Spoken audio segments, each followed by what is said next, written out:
हज़रत अबू कतादा रदी अल्लाह ताला अन्हु से रवायत है कि रसूलुल्लाह सल्लल्लाहु अलैहि वसल्लम ने 9 ज़ुल्हज के रोज़े के बारे में इरशाद फरमाया कि जो बंदा 9 ज़ुल्हज का रोज़ा रखेगा, मैं अल्लाह ताला से उम्मीद रखता हूँ कि अल्लाह तबारक व ताला उसके 1 साल पहले और 1 साल बाद के गुनाहों को माफ़ कर देगा।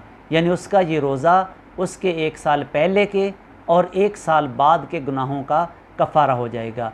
दूसरा याद रखें, ये रोज़ा 9 तारीख़ का है, ईद से 1 दिन पहले का। ईद वाले दिन का रोज़ा रखना जायज़ नहीं, इससे मना किया गया है। रसूल करीम सल्लल्लाहु अलैहि वसल्लम ने ईदैन, ईद उल फ़ितर और ईद उल अदहा का रोज़ा रखने से मना फरमाया है।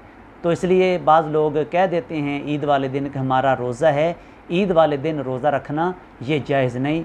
हाँ, एक ये होता है कि नबी करीम सल्लल्लाहु अलैहि वसल्लम जब ईद उल फ़ितर की नमाज़ पढ़ने के लिए जाते तो आप घर से ताक तादाद में मीठी चीज़ खा के जाया करते थे। तो ये सुन्नत रसूलुल्लाह सल्लल्लाहु अलैहि वसल्लम है। और ईद उल अदहा वाले दिन नबी करीम सल्लल्लाहु अलैहि वसल्लम बग़ैर खाए पिए आप तशरीफ़ ले जाते थे और फिर ईद पढ़ के वापसी आके जब आप जानवर ज़बह करते तो उसका गोश्त खाते थे। और इसको बाज़ लोग रोज़ा कह देते हैं, ये रोज़ा नहीं है।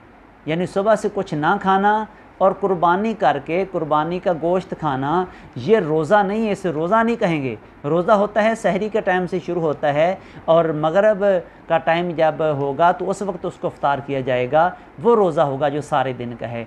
ये जो मुख्तसर वक्त के लिए कि सुबह आप उठे हैं, आपने कोई चीज़ नहीं खाई, तो इस तरह फिर जब आपने कुर्बानी कर ली है तो फिर आपने गोश्त खाया है, इसे रोज़ा नहीं कहेंगे, क्योंकि ईद का रोज़ा वो जायज़ ही नहीं है।